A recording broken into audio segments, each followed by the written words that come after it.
Arsenal 3, Bayern Munich 1. And it still ain't sunk in for me, really.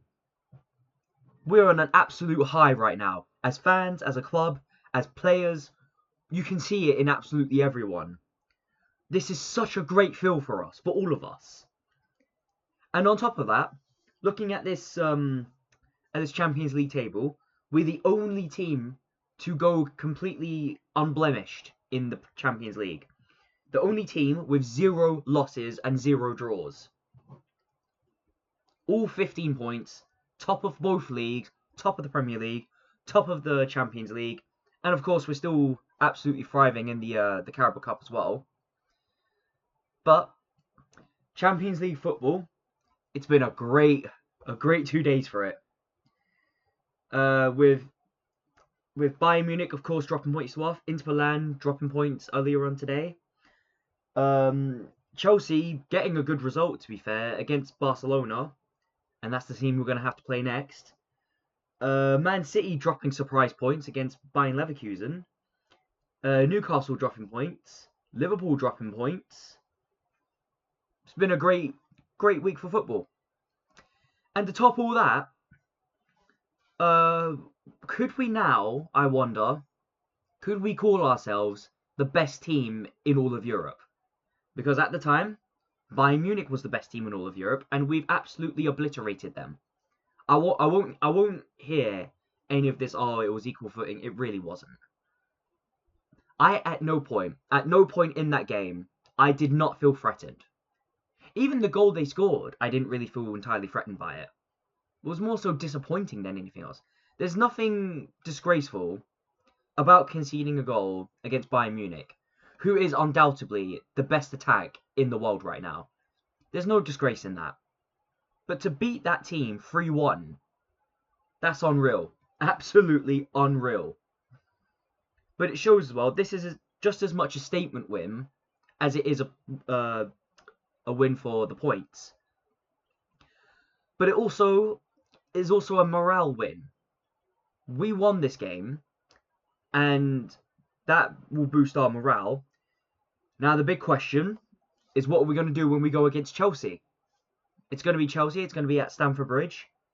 One of us, either Arsenal or Chelsea, are going to leave that stadium absolutely deflated. Both teams are on a high right now with the results that they've been getting. And obviously Chelsea, they're going to go absolutely at us. If they win that game, then that's 3 points. That's 3 points for them. That's 3 points away from us.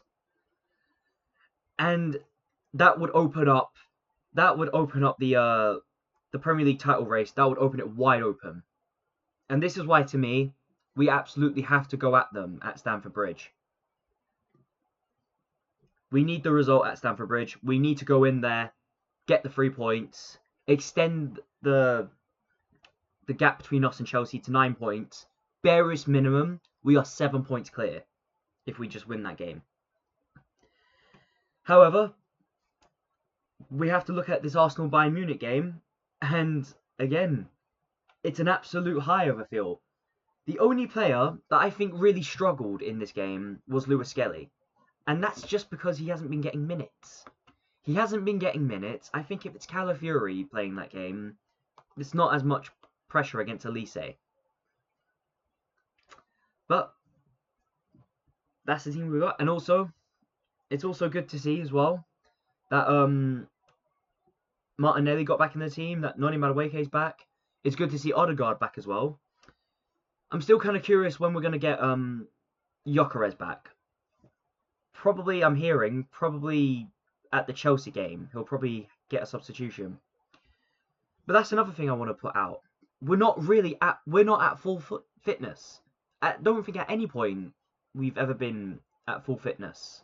At least competitively, anyways. So imagine this team right now, this Arsenal team that seems absolutely unstoppable. Not even Bayern Munich not even Bayern Munich got anything against us.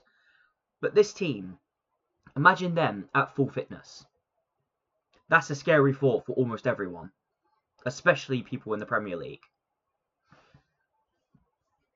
But regardless, let's get into this match rating now, and we're going to start off in goal, David Raya. Now, David Raya didn't have too much to do. Not a lot of questions were really asked of him. As far as I can tell, I'm pretty sure they only got like 2 or 3 shots on target. You know, how many shots on target did they get? Sorry, I just want to double check this. Arsenal. Stats. Yeah, I was right. 2 shots on target, and one of them was a goal. And let me be absolutely honest about this. That was an absolute brilliant goal. That was the kind of goal that Bayern Munich can generate from absolutely nowhere. And I don't think anyone's saving it. At the same time, however, the other shot clearly wasn't a memorable one because I don't remember them getting a lot on it. But looking at this, 6 shots and only 2 on target for the best attack in the world. That's insane. But David Raya, for the most part, didn't have much to really do. He wasn't asked a lot of questions this game. And for that, I'm going to give David Raya a 7. Jurrien Timber. He's an absolute magician, he is, Jurrien Timber. I wouldn't have any right back in the world other than Jurrien Timber. But obviously, he got the opening goal. It was from a corner. Yeah, I know, set piece again. But his defensive abilities as well really kept us in it. I don't think a lot really got past him at all. Jurrien Timber, I'm giving him an 8. William Saliba, very similar thing. Maybe was beaten a little bit more often than Jurrien Timber, but still overall had the place on absolute lockdown. Saliba, I'm giving a 7. And Christian Mosquera, very similar thing. A little bit less experienced, but no nonsense defense from Christian Mosquera. I'm also giving him a 7. Now, Lewis Skelly. I thought Lewis Skelly, going up against Elise, he really struggled. And again, as I said, it's just come down to the fact that he's not getting the game time, that he's struggling to get in the team ahead of Calafiori. And the moment Calafiori came on, the game completely changed. And Calafiori is that kind of guy. And I do say with Calafiori, he's just as good at attacking as he is defending. And that is what we love about this Arsenal team. But Lewis Skelly, he struggled a bit too badly today. For that, I'm going to give him... I don't want to be too harsh. I'll give him a 5.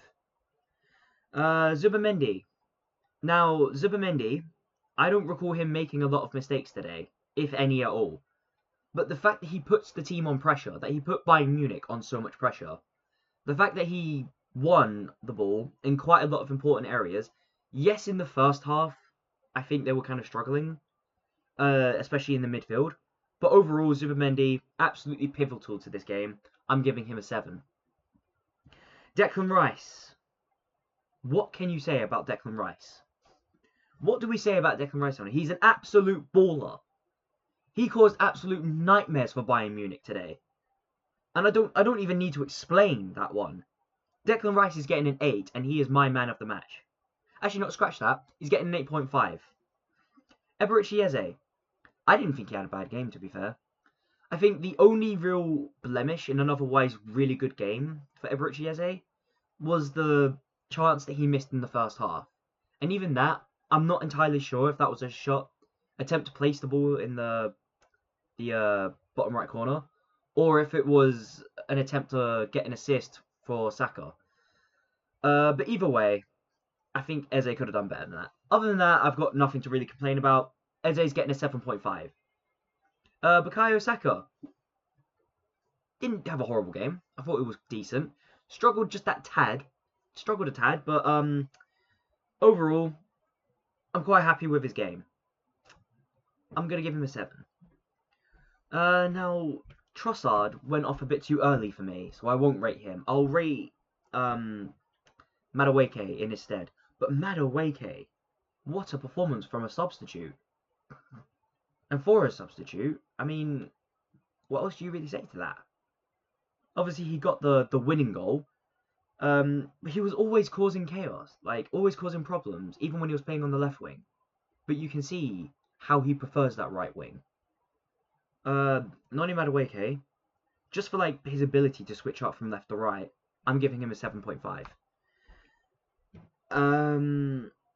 Mikel Mourinho had a really good opportunity to I think, to put us 2-1 ahead. I'm not too sure, but either way, I think he didn't have a bad game. Nothing crazy, nothing massively impressive. But I'll give him a 7. Mikel Arteta, I'm gonna have to give him a 10. I'm gonna have to be incredibly blunt here. Mikel Arteta gets a 10, and that's because of his substitutes and how much they impacted the game. And let's be absolutely honest, without those substitutes, I think we probably get a draw. Referee, I didn't think he had a really great game. He kind of just wanted to give it the moment he saw it. So I think for that, I'll give him a 5. And the fans, they get an absolute 10. Unbelievable support from the fans. But anyways, that's my match review for now. Like, share, and comment, and please do subscribe. It really does help out the channel. And I'll see you for the match preview for Chelsea versus Arsenal. Goodbye for now.